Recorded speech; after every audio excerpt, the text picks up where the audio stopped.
Good morning, friends, and welcome to Tata Motors presents Trans India Real People, Real Emotions. Today's interaction is a very special one for many reasons, which you will understand as you get into the episode. The moment you enter this office, the location where we are shooting today's interaction, the first thing that strikes you is this really an office of a logistics company? It's grand, it's classy, it's sophisticated and strikingly neat. That also makes me wonder, why are people still hesitant to join the logistics industry?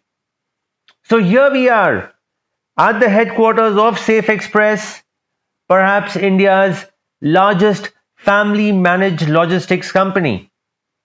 Safexpress has grown by leaps and bounds and set an example for many others in the industry, setting benchmarks that inspires everyone. So while we are at the headquarters to interview Rubal Jain, we were in for a pleasant surprise to see Mr. Rubal Jain as well. Known for his humbleness and down-to-earth attitude, Pawanji stepped out of his meeting to spend some time with me. During our interaction, he was the one who shared the news with me that Safexpress's fleet had touched 10,000 vehicles, which is the largest in the country. He was naturally delighted that Rubal was doing a fantastic job and was largely instrumental in the growth of the company. So without any further delay, let's dive into our interaction with Rubal Jain and know more about his journey at Safexpress. But after this very short break, you are watching Tata Motors presents Trans India Real People, Real Emotions.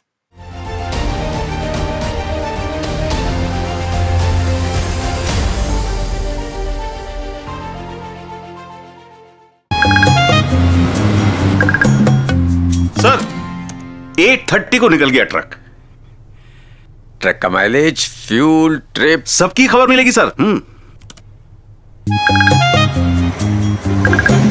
75 kilometre cover हो गए sir. Average speed ठीक चल रही है, 6.5 का mileage मिल जाएगा। Truck ने बहुत तेजी से ब्रेक लगाया है। हाँ सर, ट्रक पार्किंग में है, सेफ है।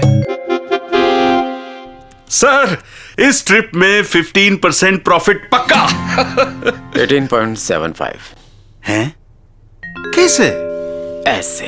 आपके बिजनेस की तरक्की के लिए टाटा ट्रक्स लाए हैं फ्लीट एज ऐप। अब fuel efficiency, trip management, truck की health, safe parking zone, route planning और बहुत सारी फ्लीट मैनेजमेंट आपके हाथों में। अब बिजनेस बढ़ेगा तेजी से। टाटा ट्रक्स, देश के trucks.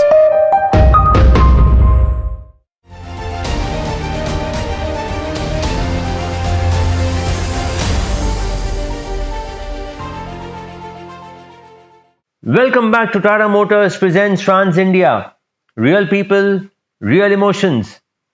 Well, Rubal, to start with, tell us a bit about yourself before joining Safexpress. What was your educational journey like? So I went to school in Delhi, DPS Arkepuram. Did my schooling here, and then I went to the US for my engineering degree. I did industrial engineering from Columbia University, 4 years. There, then went to do my MBA at Stanford. Completed that 2006 and came back to India and to the company. So Safexpress was a natural choice for you, being your family business. There was no had to join. I think it had a lot to do. I mean, both my parents had been very clear about it. Ki you can only join when you're capable. You better study hard. And it's not just a free walk-in for you. But I also did have a choice to not join if I wasn't comfortable with the idea of Safexpress or with the idea of coming back. I mean, there was a chance I could have decided to not come back, right? And it was conscious between all of us, but I think it was fairly natural. It was clear it's a good base. I found my own attraction to the company to be there, and it was just an exciting space to be in. And I was very clear, I think, very quickly that I will want to be in India. And अब India आ ही रहे हो, तो why not join into the business and look at building out that legacy if you can. But Rubal, apart from Safexpress being your family business, a large one of course, what else attracted you to Safexpress and the logistics industry overall?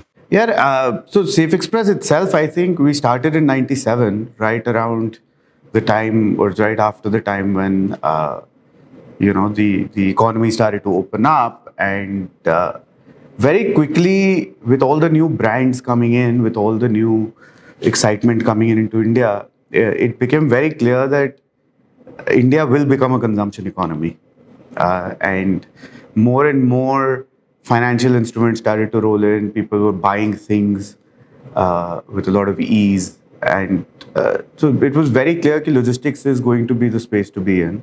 I'm not a very big research minded guy as such कि कोई manufacturing कर रहे हैं उसमें research के through you're working on that front. So I'm not, that never attracted me. It was always going to be service industry for me, that's for sure. India was very clearly the place to be in. It's a complex world. I didn't understand the complexity, but I was comfortable with it. I wasn't finding the complexity to be like, what is going on? What kind of place are we living in? I think it was easier to navigate. So I think everywhere it was just positive signs at the end of the day. And by 2006, it also became very clear that the world started to talk about India. Tech was one piece, but it was more the software tech at that point, which was sort of seeing the boom. But everything else was starting to come in. Factories were being set up, real estate development had kicked off. Brands had launched in India. Everybody was trying to be in India and have a presence felt. And this is also, I feel, an industry which is at this point probably not going to be obsolete for a while, unless you got a Star Wars type technology, which is, you can beam a box from here to there. Chances are that the movement of goods will continue to be a very critical part of life for a few decades. And as long as you're part of that journey, then you're in a good space. Rubal, initially when you joined Safexpress in 2006, the logistics industry was very unorganized.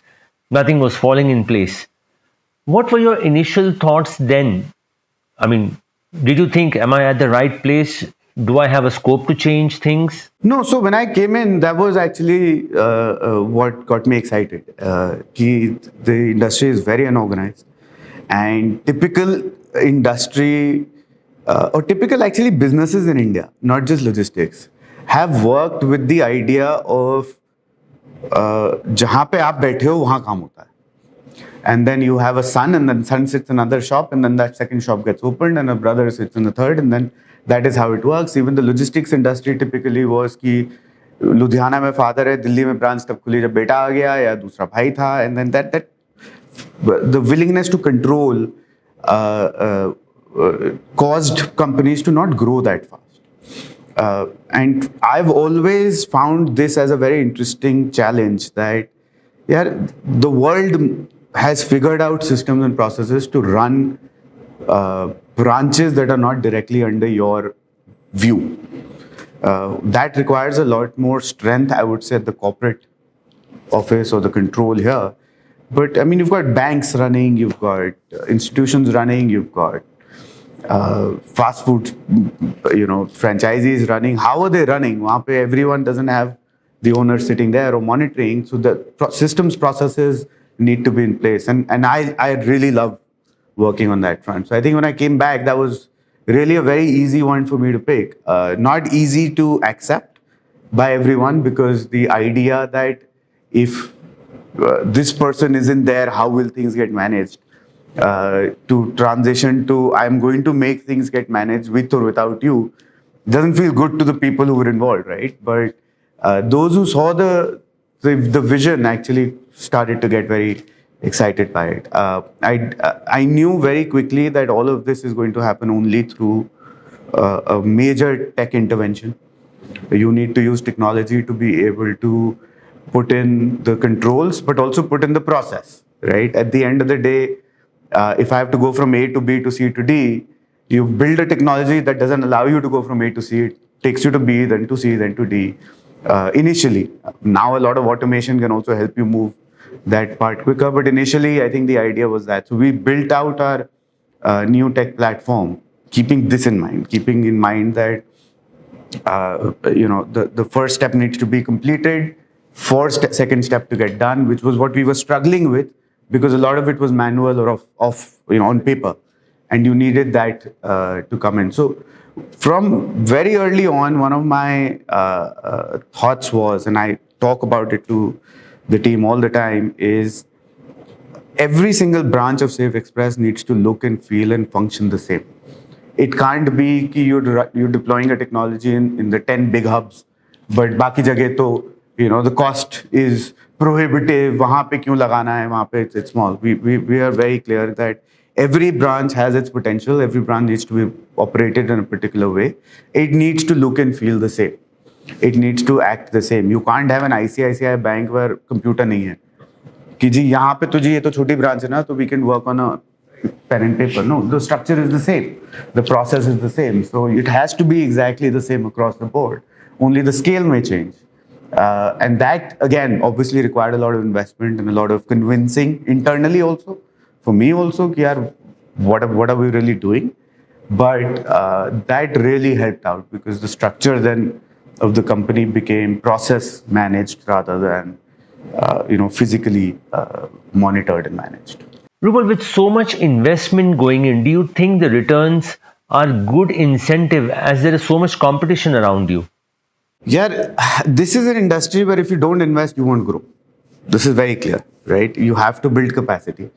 It's very similar to any other service industry, I would say, where if you've got one center, you can only service a certain amount through that.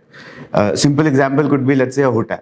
If I have one hotel with 40 rooms, I can't serve a 41st guest. But for me to grow, I either have to add 40 rooms on top of this or build the second hotel or build the third hotel. The moment I start building third and fourth and fifth hotels, I need to build in the tech system to be able to build the sixth hotel, right? Or the financial systems or the HR systems.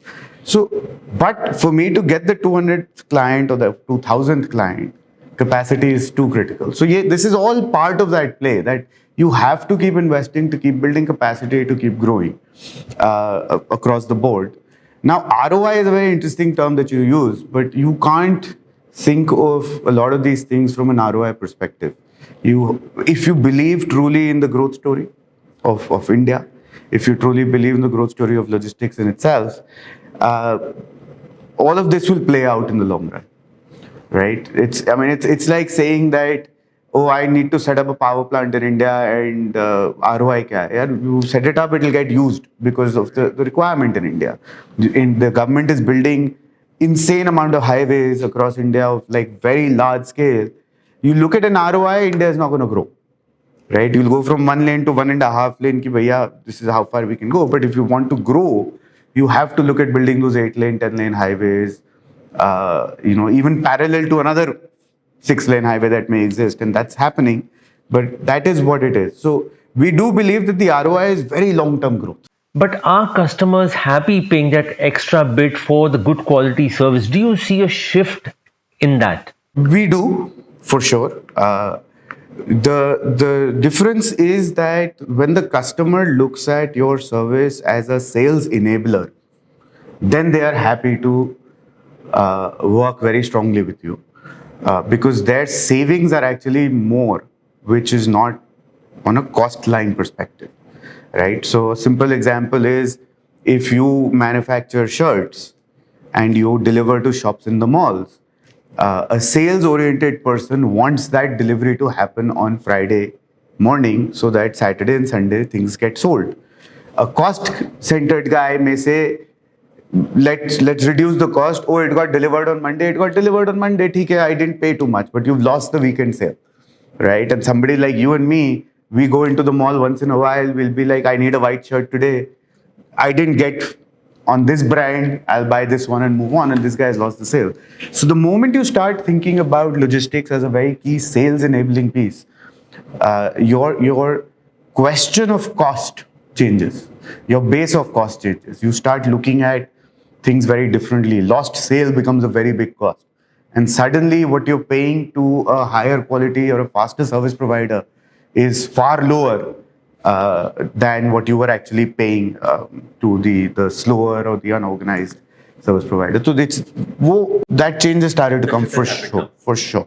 Again, it happened company by company or industry by industry. But as I said, it depends on what's critical to the company. Well, friends, the one big change that the country has seen is the changing infrastructure. We have new expressways, new highways, wider roads, better trucks, all of this which supports faster and efficient transportation. How has all this helped Safexpress? We'll know this and more on the other side of this very short break. You are watching Tata Motors presents Trans India, real people, real emotions.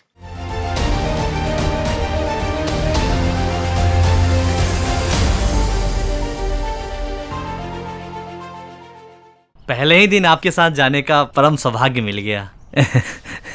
हमारे मन में एक विचार चल रहा था, आप एक ही पोजीशन में बैठे बैठे थक जाते होंगे ना जी। ड्राइवर साहब गर्मी और सर्दी में तो परेशान हो जाते होंगे, दिन भर हाथ तकलीफ होती होगी ना। हम कुछ ज्यादा विचार करते हैं क्या? उठो, आगे चलना है। अभी तो आए थे। ट्रक चलेगा तभी तो बिजनेस चलेगा ना। सर जी, आप दिन भर ट्रक चलाते हो फिर भी नहीं थकते हो, हम बैठे बैठे कैसे थक जाते हैं? इस ट्रक की ना एक खासियत है, इसको चलाने वाला नहीं थकता है, बस पर बैठ कर जो मुंह चलाता है ना वो थक जाता है। टाटा ट्रक्स लाए हैं कैबिन कंफर्ट फीचर्स। जब ड्राइवर को मिलेगा कंफर्ट तो ट्रक तो लंबा चलेगा ही, अब ड्राइवर प्रोडक्टिविटी होगी और भी ज्यादा। टाटा ट्रक्स, देश के trucks.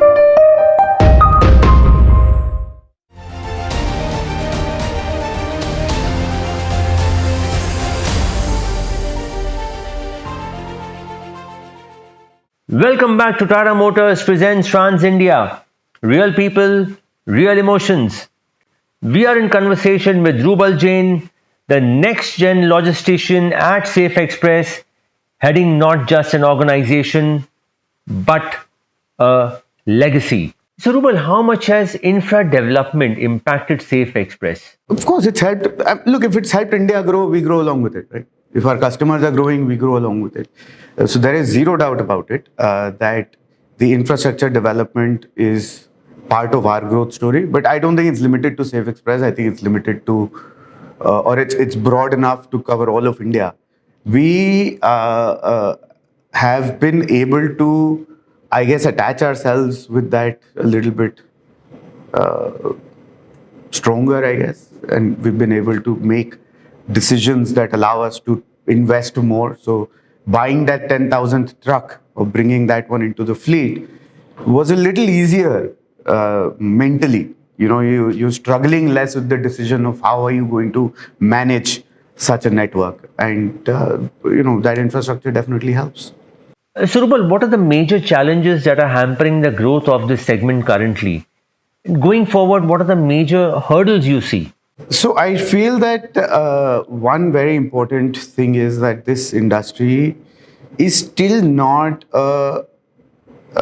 viewed by new graduates as an exciting place to be in, right? Even though we strongly say this, that the world is going to run on our backs. Like, be here and you're part of every industry.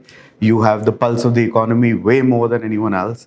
But initially, I think the attraction of talent is harder in that sense. While I feel that our industry probably needs the most amount of talent, because you are trying to solve very complex problems. You're trying to deliver to the most complex areas. You need constant, optimization models coming in, etc.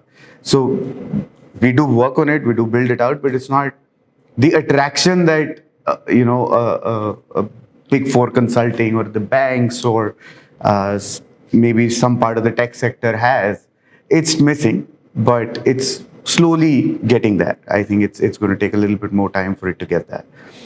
The other place I would say where it is complex is that the infrastructure piece itself is it's still not very easy to turn around or build and quickly build it out.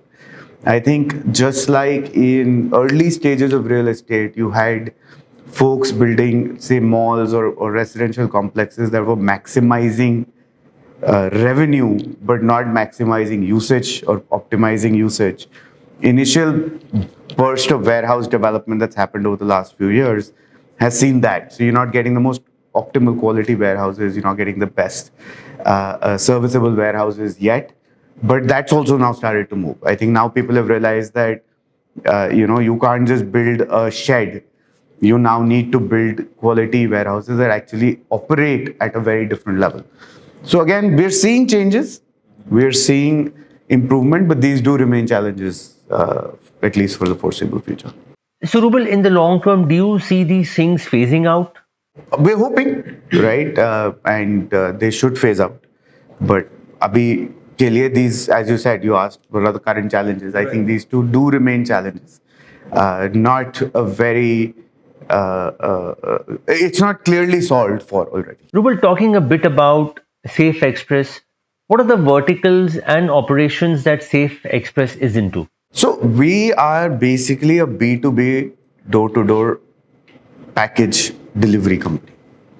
To make it very simple, if you're a manufacturing unit and you sell your product across, let's say, 400 shops, or you sell parts that get consumed at 100 service centers across India, we are the company that will take it from your factory or your mother warehouse or any warehouse to every one of those points of sale. We don't do B2C, so we don't deliver to your house, but we will deliver it to the last point of sale. And what about the service network? So we cover all every square inch of India, and I think largely what we're offering to our customers is in the pre-GST era, most of the companies used to be able to sell across state lines required them to have authorized distributors or a presence in that state. And what ended up happening for a lot of the brands was that they were restricted to a few states wherever they had this setup done, and they were working in that way. Post GST, actually the market has opened up for them. They can actually sell their product anywhere in the country. But a lot of them were still apprehensive that, oh, if I'm sitting in Delhi and I'm used to serving, let's say, Haryana, Rajasthan, UP, how do I go to Andhra, or how do I go to Bengal? Now with the advent of tech platforms as well, you've got a shopkeeper sitting in Calcutta saying, hey, I'm ready to buy these 20 pairs of shoes from you. I can pay you online.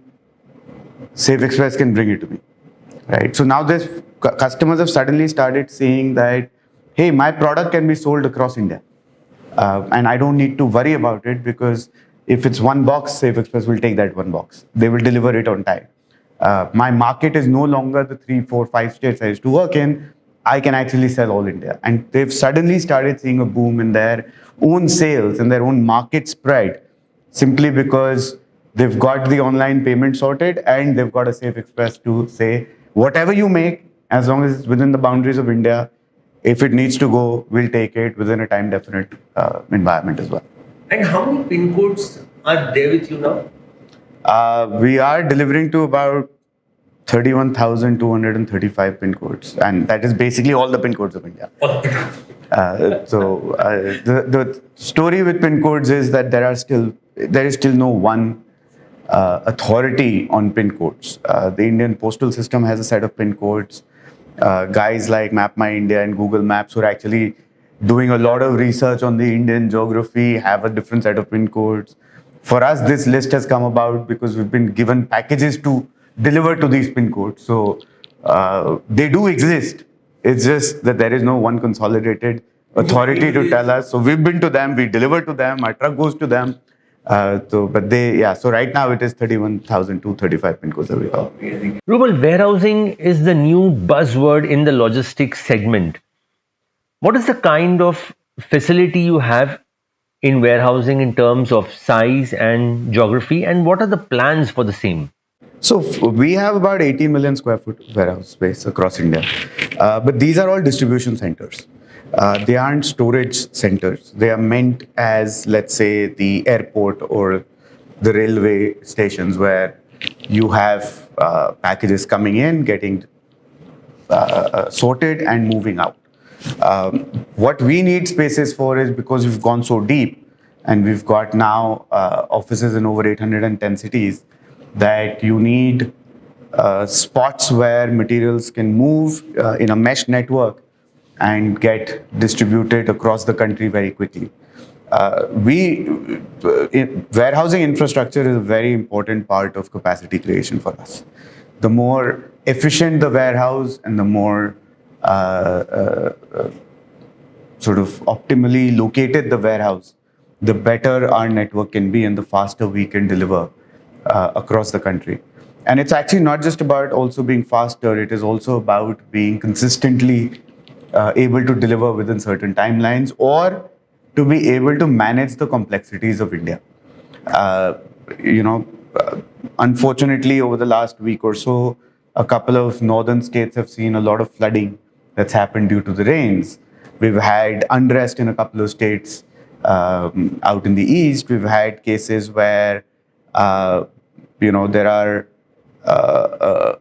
either political rallies that cause a breakdown in the daily activity. You've got religious holidays that happen across India, and you have to be able to cater to known disturbances in the system or unknown ones that could crop up.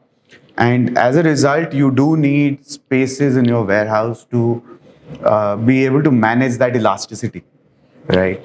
Quarter end growths are very different. Festive time seasons are very different. If a customer of ours launches a big offer, suddenly sales spike in that sense. So you have to be able to build a warehouse that's not running at capacity. It needs to be running at a very low capacity on normal day, because the number of abnormal days that could happen in a country like India, which is so vast and so complex, is actually huge. Construction happens, roads get shut down, convoys happen in certain areas as a result of these shutdowns, landslides, flooding. You've got Durga Puja in Bengal means you can't access central Calcutta for weeks. So and you have to know this. You have to be aware of it. You can't. You do live in India, so you have to work with it in many ways, and so you need capacity to be able to suddenly store 10 days of loads that are coming in from all India to be delivered to Calcutta, but Calcutta is shut on its own. And where do you store this, right? Customers, manufacturing aren't, you can always say, I won't book for Calcutta, which is fine, but then you're not supporting the customer, right? If the customers, you have worked hard with the customers to say, you guys should just manufacture.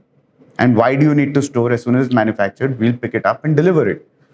So now they've gotten rid of their warehousing spaces. You can't suddenly tell them today that I won't pick it up for Calcutta, so you hold it. So you still have to pick it up. You have to move it in the system. Yes, you can make them aware that, look, this won't get delivered for the next 15 days. And that's fine. They're okay with it, because neither is their customer asking for the material, because they're also closed. But your supply chain can't get choked. It can't be a point that, oh, suddenly I have no space in my warehouse. I have trucks lined up. It's become a mess. And now that mess is going to take another 20 days to clear up. So you have to have capacity built across the country at all times. Rubal, is there a benchmark when you say that I have this much percentage of an idle space or X amount of extra space? Or is it something that should be a random thing? So there are, strategic transshipment locations where you've got, 200 trucks coming in and going out on a daily basis, which are catering to maybe 50 cities. They have a very different benchmark, because For them, it is one of the 50 that will cause the issue, but the other 49 will still be stable. But if you are that one city only and in that city, then you have to have a very different benchmark of, what happens if it gets, if services get disturbed there. The other side also is that what is the feeder hub into that? Now, if the feeder hub is large enough or has space, then even if this one city is impacted for a few days or weeks, can you hold loads at another point? So this is a very dynamic model that keeps being worked upon in our system. The other side to this is that as much as you may want to have benchmarks that are going to say that, oh, at 60%, I need to, say move to the next place or enhance capacity. And let's say you're trying to enhance capacity and you say Patna needs to be the place where I need to enhance capacity. You may not get a warehouse in Patna. So your capacity expansion may actually take place in a Muzaffarpur or a Bhagalpur, and then in that sense, then now you've completely changed the model, so that you're able to deal with this rather than deal with just what my model says. Model says यहाँ पे एक और बड़ा warehouse ले लिया, मिला ही नहीं, या easy नहीं था, या optimized warehouse नहीं मिला. So then how do you deal with it? We've got a big team that is identifying possible locations, that is working on how does this location itself treat the catchment area, and what gets impacted. Does my do I suddenly having this one large facility here ease down load on this one? Does this facility only cater to these 5 locations, or can it now be dynamically catering to maybe 20 locations? So these are decisions that are constantly happening in the company. Rubal, any targets for the next couple of years in terms of, you want to set up this kind of an infrastructure or this kind of space that you should be having? Any targets? Yeah, so I mean, we've got, I think about 2.5 million square foot under development right now. And we're constantly trying to do. So it takes, a good sized, very high quality transshipment center that can accommodate 250, 300 trucks flowing in and out. From identification of need, that we need a warehouse here, all the way to commissioning the warehouse and going live, can take up to 3 years, right? Because finding the right land, getting the right approvals, getting the right drawings done, constructing and launching, all of these are longer term periods. I mean, people have brought it down in quite a few places. The government is really helping with a lot of the compliances, but large part of it also just goes into finding the right piece of land at the right spot. So there is a time that goes into that. And basically what they're trying to do is trying to understand all the varied services and logistics that happen, whether it's from a warehouse, whether it's the train, whether it's the shipping, whether it's the air cargo, whether it's trucking, and how do they all sync up? The precursor to the national logistics policy was when the logistics secretary started under the Ministry of Commerce in this. We were having a chat and I said, sir, there is no warehousing zone. So for us, we don't know whether we belong in the commercial or the industrial if there is a warehouse. Ideally, it looks like it's a commercial thing. You load, you unload, you move on. Now, the moment I have to add a machine for repacking and restrapping, it becomes industrial. If I decide to go industrial, all the industrial laws come into play, which have no bearing on a real warehouse operation. You don't know what a warehousing zone is, right? And more importantly, for development of big cities, for development of commerce, you need warehousing zones within very dense areas, right? If till very recently, malls in India did not cater to trucks that are going to deliver packages. So the trucks had to be parked outside the mall, कि नहीं, you can't bring it in. This is for car parking only. There were no lifts which were dedicated to cargo movement, and a lot of these malls are very fancy lifts, so they won't let you take anything in those fancy lifts. How do you deliver goods if there are no goods being delivered to the shop? What is going to get sold? You want footfalls, you want material there. You want material there, make it easy. So now, the new age malls have started to build in docks for unloading trucks. But if you look at how the Western world has evolved, trucks get right of access before cars do. In India, it's the other way around, So a busy commerce hub like Connaught Place in India has a 24-hour truck no entry. It also has the most number of shops. In the biggest high streets across Europe, cars aren't allowed because shoppers can walk their way there, but delivery trucks can go down those streets and park in front of any shop and be able to deliver.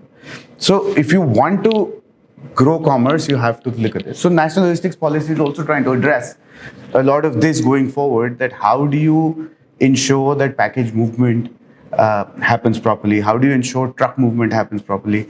There is a lot of negativity that comes along with trucks very quickly. Whether it is traffic jams, whether it is pollution. But if you've got a factory and you're trying to say that, an industrial area has 30 factories and you're employing 50,000 people who need to work out of there, how are things going to move from there if you don't let a truck come in? So I think a lot of these things are being addressed. You have shipping ports, but they're not linked to trucking terminals, or they're not linked to the rail terminals. Then a lot of this was done very ad hoc, not for anything else, but because there was no holistic vision out there and people were doing what they could do. And I think that has really started to now come under one umbrella. People are talking about it. A lot of the new infrastructure development, including airports, including railway stations, and including the highways, are actually being done based on material movement, not people movement. And when you start talking about it like that, see, as people will figure a way out, we'll reach the destination, but a package can't. And a package needs to be carried there. So, so I think the National Logistics Policy started to take this seriously, and that's a good sign. Well, friends, he mentioned earlier that Safexpress was the first Indian company to have 10,000 vehicles of its own in its fleet.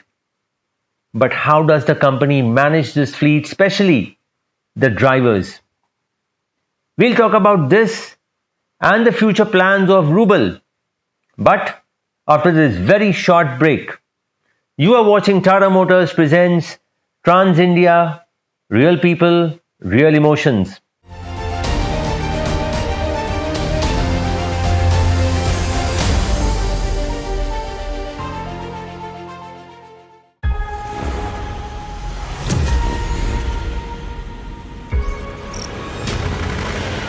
ये सुना आपने? ये है advanced engine technology की नई आवाज। Tata Motors का नया 5 लीटर टर्बोट्रॉन 2.0 इंजन। इसके इंटेलिजेंट फीचर्स इसे बनाते हैं अपनी श्रेणी में सबसे ज्यादा माइलेज देने वाला इंजन, जैसे 200 बार तक की पीक फायरिंग प्रेशर, 2000 बार फ्यूल इंजेक्शन सिस्टम, साथ ही एक state of the art turbo charger जिसमें है इंटरनल एरोडायनामिक ब्लेड डिजाइन और इलेक्ट्रिकल एक्चुएटर। इसकी कार्यक्षमता को बढ़ाते हैं इसके सेंट्रली लोकेटेड इंजेक्टर्स और 4 वाल्व्स प्रति cylinder. Electrical oil thermostat feature देता है ऑयल टेम्परेचर पर सटीक कंट्रोल और न्यूनतम फ्रिक्शन। इन सारी खूबियों से मिले बेहतर माइलेज और निचले गियर्स में ज्यादा टॉर्क, फिर चाहे लोड पूरा हो या आधा। 5 लीटर टर्बोट्रॉन 2.0 है एक हाईली रिलायबल इंजन। ये इंजन है और भी विश्वसनीय क्योंकि इसमें है फॉल्ट कोड मैनेजमेंट के लिए बेहतर डी-रेट और एक्यूरेट डायग्नोस्टिक स्ट्रेटजीज, बेहतर fuel filtration, inbuilt electrical features के साथ water cool turbo charger, EGR valve और टॉप डाउन कूलिंग जैसे अनेक फीचर्स इस इंजन को बनाते हैं और भी विश्वसनीय। हमने इसे टेस्ट किया है 30 लाख किलोमीटर और 70,000 घंटों तक, और ये खरा उतरा है 10 से भी ज्यादा ड्यूटी साइकिल्स में। इसे परखा गया है धूल, मिट्टी, मैदान, रेगिस्तान, पहाड़, ऊबड़-खाबड़ सड़कों और ऐसी ही अनेक परिस्थितियों में, और हर बार टर्बोट्रॉन 2.0 साबित हुआ है बेजोड़। साथ ही ये है इंटरनेशनल एजेंसीज द्वारा परफॉर्मेंस के लिए सर्टिफाइड। भरोसे के साथ साथ ये देता है आपको ज्यादा माइलेज। टाटा मोटर्स का नया 5 लीटर टर्बोट्रॉन 2.0 इंजन। बचत भी, भरोसा भी।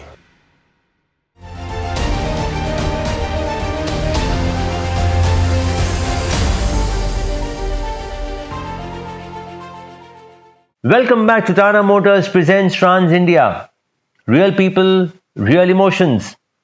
We are in conversation with Rubal Jain, shouldering the responsibility at Safexpress, along with his visionary father, Mr. Pawan Jain. So, Rubal, 10,000 trucks means having an equal number of drivers and more. How do you manage this and how do you incentivize them to stay within the fold and perform with the Safexpress parameters? Yeah, 2-3 things.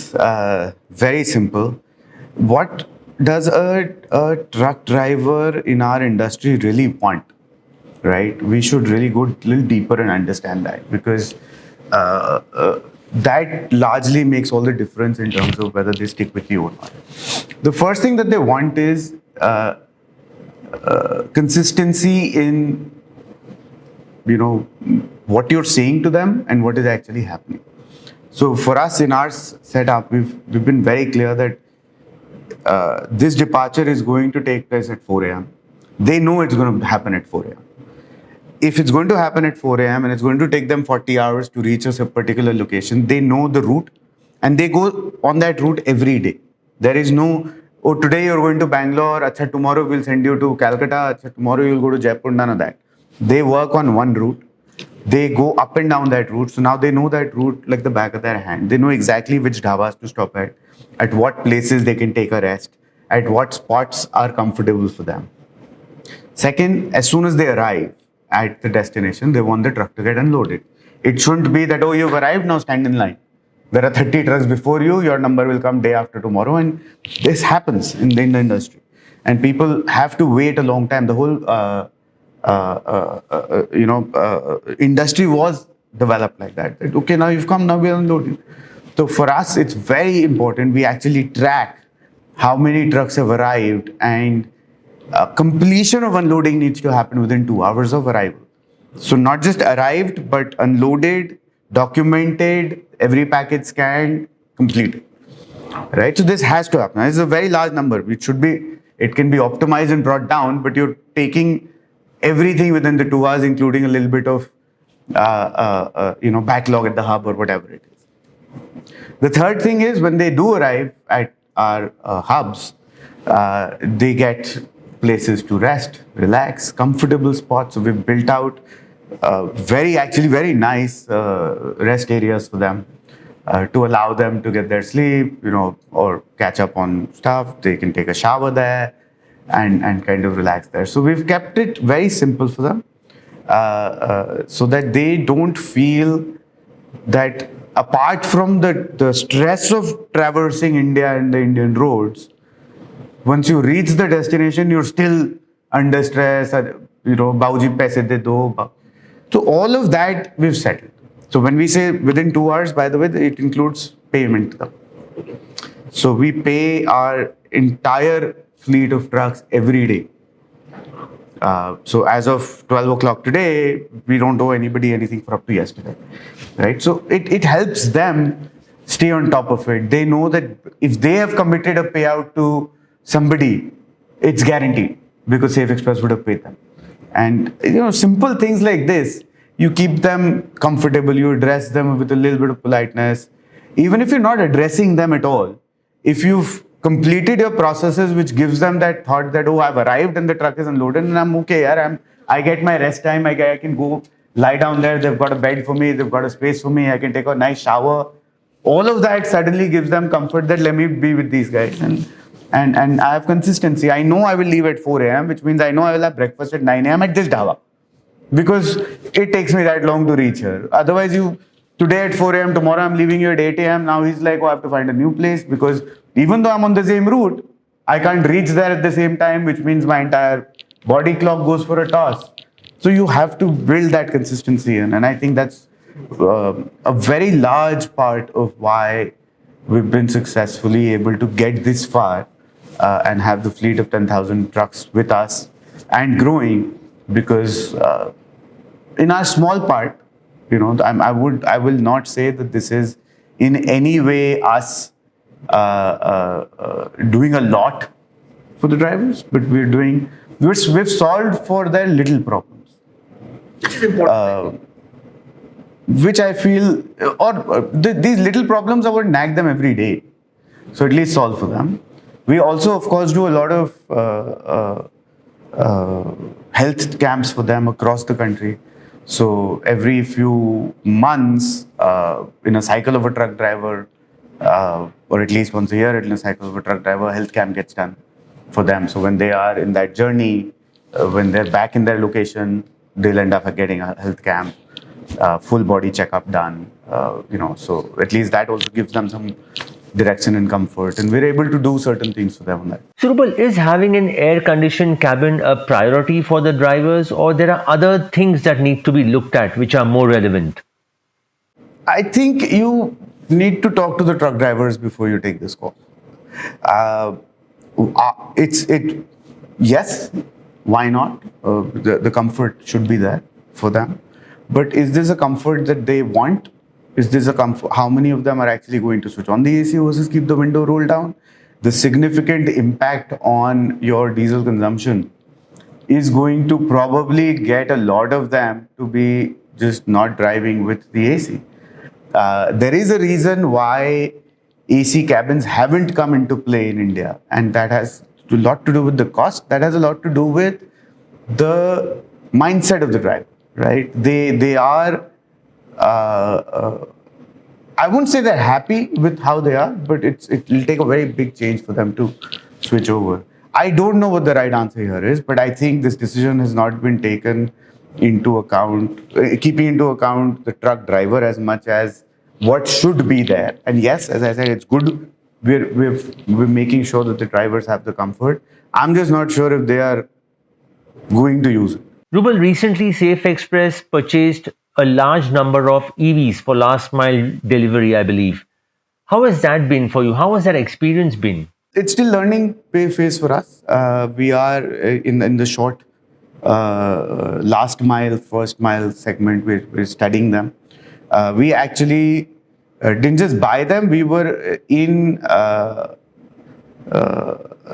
manufacturers are using our network to also get insights for themselves. So it's been sort of a partnership kind of learning. We're still learning. We strongly believe that the direction of trucks is going to move away from ICE. Could be hydrogen, could be EV, could be something else. I have no idea where it's going to go.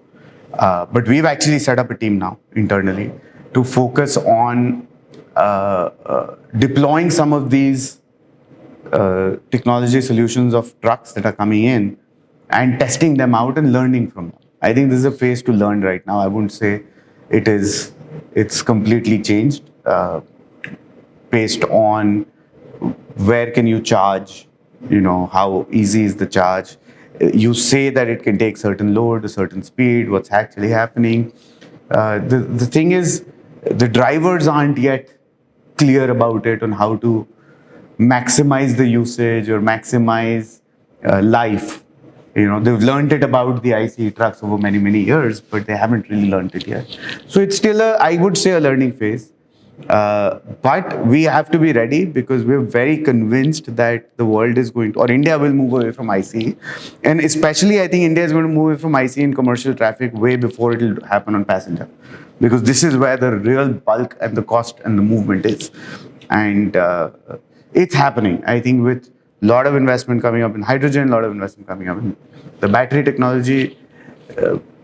Big companies, or every manufacturer has set themselves up for this happening, and we're just very excited about it. Good for the country. Finally, Rubal, what are the future plans of Safexpress from here on? There is a long way to go. There is a large growth India is going to witness, I think, over the coming decade. This is India's decade. I think our aim is largely to be able to grow with it by providing consistently high quality services. We don't want to grow just for the sake of growth. for us, it's very important that the brand name that's become synonymous with some level of quality and speed and consistency more than anything else continues to thrive and actually get better. India is a complex country. India will remain complex. There is certain things will make it easier, but then certain other things will make it more complex. So you have to keep adapting yourself to figuring it out as to how do I get your package to get delivered on time, every day of the year. And our focus is that we're not going out of India. We're not getting into B2C. We're not getting into any other kind of movement. We're focused solely on manufacturing to last point of sale. And within that, I mean, we are far below a percentage of India's market. Growth opportunity is huge. The only reason for growth not to happen will be if we can't manage the growth. So every ounce of my time, every moment of everyone's time is focusing on building out that quality and building out that capacity to be able to, grow with our customers and help them grow across the country. Well, friends, that truly was an amazing journey, not just for Safexpress, but also for Rubal, stepping into a space that youngsters were running away from until a few years ago. Safexpress has been changing not just the face of the company, but also of the industry on the whole. We really hope that Rubal's journey and his achievements will inspire many other youngsters to jump right into their family business. We will be back again next week with another very interesting interaction, a company that is a support system for all OEMs in India. You are watching Tata Motors presents Trans India, Real People, Real Emotions. Until next week, stay safe. Jai Hind.